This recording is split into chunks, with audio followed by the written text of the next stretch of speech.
Hello students, हम लोग जो है फर्स्ट चैप्टर कर रहे हैं अभी from the beginning of time. आज हम पढ़ेंगे पेज नंबर 20 पर। टॉपिक है हमारा अर्ली ह्यूमन मेकिंग टूल्स। भाई जो अर्ली ह्यूमन बींग्स थे और जो टूल्स बनाते थे वो किस प्रकार के अर्ली ह्यूमन बींग जो है टूल्स का यूज़ करते थे, उनको बनाते थे, वो सब हम इस टॉपिक के अंदर पढ़ेंगे। अब to start with, it is useful to remember that the use of tools and tool making are not confined to human।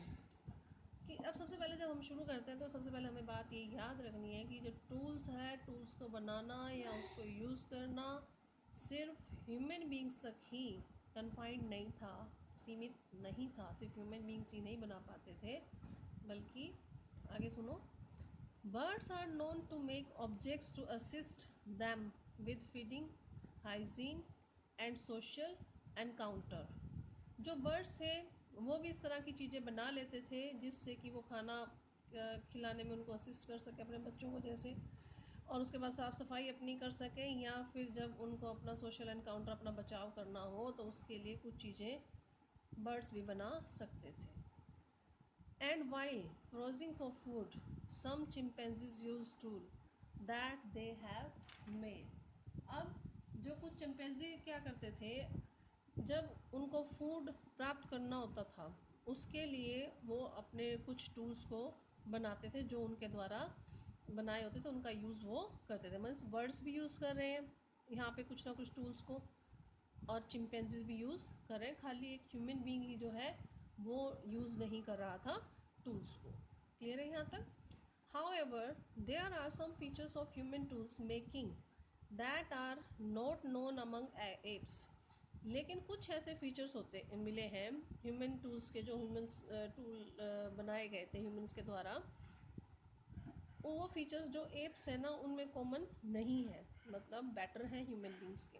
As we have seen certain anatomical and neurological adoption have led to the skill to use of hand. अब ये किस वजह से है भाई? Human being के जो tools बनाए हुए हैं वो बहुत ही अच्छे हैं, क्योंकि एनाटॉमिकल उनका बॉडी स्ट्रक्चर ठीक है, शारीरिक जो रचना है, न्यूरोलॉजिकल जो उनका नर्वस सिस्टम बहुत बेहतर था, जिसकी वजह से उनकी स्किल अच्छी थी, हैंड की मूवमेंट जो थी वो अच्छी थी, यूज़ अच्छी स्किल के साथ वो जो है ना अच्छे से जानते थे हाथों की मूवमेंट कैसे करनी है।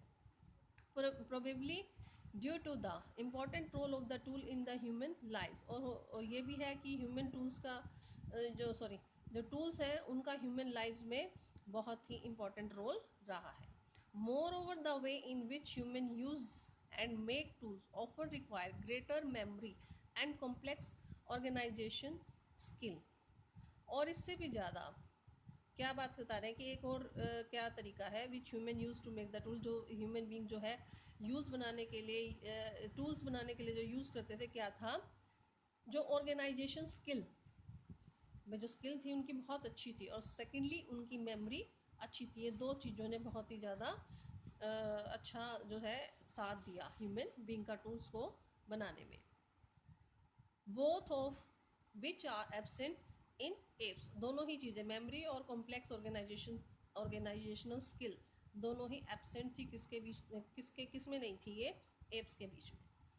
The earliest evidence for the making and use of stone tools comes from sites of Ethiopia and Kenya. जो अर्लीस्ट एविडेंस मिले हैं जहाँ पर मेकिंग और यूज स्टोन टूल के, मतलब कहाँ पर ये बनाए जाते थे और कहाँ पर इन स्टोन टूल्स को यूज़ किया जाता था, वो एविडेंसेस कहाँ पर मिले हैं?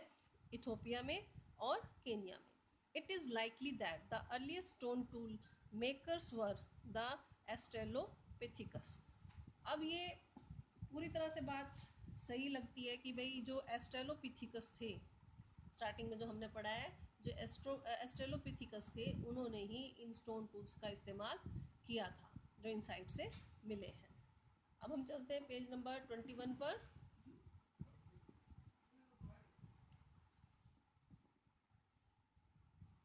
इन the case of other activities, अब दूसरी अगर एक्टिविटीज को अगर हम देखते हैं, we do not know whether tool making was done by man और वुमेन और बोथ।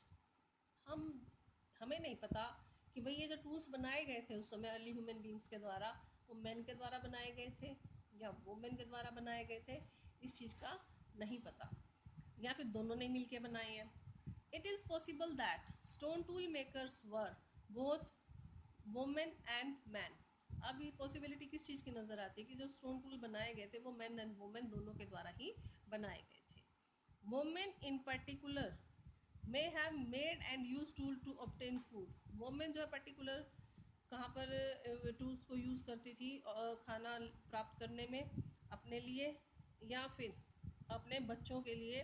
जब आफ्टर वेनिंग, वेनिंग होता है कि जब जैसे दूध पीता है बच्चा एक स्टेज तक, साल 1.5 साल तक, उसके बाद जब वो खाना खाते हैं तो उसको खाने की ज़रूरत होती है, तो उस समय वुमेन्स उनके खाने को प्राप्त करने के लिए उसने पॉसिबिलिटी यही है कि टूल्स का यूज़ किया है। About 35,000 years ago, improvement in the technique for killing animals are evident from the appearance of new kinds of tool। अब 35,000 साल पहले जो इम्प्रूवमेंट हुई थी टेक्निक्स की, किस टेक्निक्स की, में जो ये एनिमल्स को मारने की जो टेक्निक्स थी उसमें इम्प्रूवमेंट हुई थी, वो किस चीज़ की एविडेंस है, वो कि इन्होंने नए प्रकार के जो टूल्स हैं वो बनाने शुरू कर दिए थे। अब वो टूल्स क्या थे? As spear throws and bow and arrows. जैसे भाला जो फेंक के मारा जाता है, भाला, और बो एंड एरो, तीर कमान, तीरों का इस्तेमाल ये लोग करने लग गए थे। The meat thus obtained was probably processed by removing the bones. अब और क्या एविडेंस मिले कि जो मीट अभी इन लोगों के थे, मीट जो इस्तेमाल करते थे उसको, उसमें से बोन्स को हटाने लग गए थे, और क्या करने लग गए थे, उसको सुखाते थे, उसको पकाते थे और स्टोर करके रख लेते थे। Thus food could be stored for later consumption. Food को क्यों स्टोर किया जाता? ताकि बाद में वो उसको यूज कर ले। देयर वर अदर चेंजेस, दूसरे चेंजेस भी आए, such as the trapping of fur bearing animals. अब जो फर बियरिंग एनिमल्स थे उनको ये ट्रैप करने लग गए थे, पकड़ने लग गए थे, किस लिए? कपड़े, फर उनसे लेने के लिए और कपड़े बनाने के लिए। And the innovation of sewing needles. अब देखो, फर उन्होंने लिया, उससे कपड़े बना रहे तो उसको सिलना भी पड़ेगा, तो किस चीज़ की इन्वेंशन की इन्होंने? निडल की, सिलने वाली needle. The earliest evidence of sewn clothing come from about 25,000 years ago. जो एविडेंस है इस चीज़ के सिले हुए कपड़े के, वो 21,000 साल पहले के मिले हैं। बिसाइड, इसके अलावा, with the introduction of punch blade technique, punch blade technique की शुरुआत इन्होंने कर ली थी। To make small chisel like tools, जो छेनी होती है ना, छेनी लोहे की, जैसे हथौड़े से मार के एक यूज़ करते हैं कई, तो वो छेनी टाइप सा ये लोग, ये टूल जो था नुकीला, वो बनाने लग गए थे। It was now possible to make engraving on bone. अब इससे किस चीज़ का पॉसिबल हो चुका था कि ये लोग नक्काशी करने लग गए थे बोन्स के ऊपर, एंटलियर, इसके आइवरी, हाथी दांत के ऊपर, वुड के ऊपर, और जो भी सींग वगैरह होते थे, ये एंटलियर होगा, सींग, सींग जो होते थे उनके ऊपर ये लोग नक्काशी का काम करने लग गए थे। अभी नीचे आपको पिक्चर भी दी गई है, इसके अंदर द पंच ब्लेड टेक्निक दिखाई गई है। ये देखो, ऐसे गोल सा टुकड़ा लेते थे, उसको ऊपर से ऐसे फ्लैट किया, इस बी पे आ जाओ, फ्लैट कर दिया, कट कर दिया, उसके बाद सी, ये एक हथौड़े की तरह इसको यूज़ करते थे, इस पत्थर को, और हथौड़े की तरह यूज़ करके इससे छेड़ियाँ टाइप से ये काट लेते थे, ये देखो इधर, ठीक है, तीखे ब्लेड से ये काट लेते थे। और एंड में देखो इनका एक ये जो मिला है पीस, जो है नक्काशी की हुई है, पिक्चर्स बनी हुई है इस पे, ठीक है। तो ये इनकी जो टेक्निक्स थी, इस प्रकार से ये तीखे ब्लेड्स बनाने की, इसे कहा गया पंच ब्लेड टेक्निक। तो आज हम इतना ही करेंगे। अगर यहाँ तक किसी को प्रॉब्लम हो तो मुझसे डिस्कस कर लेना। Thank you.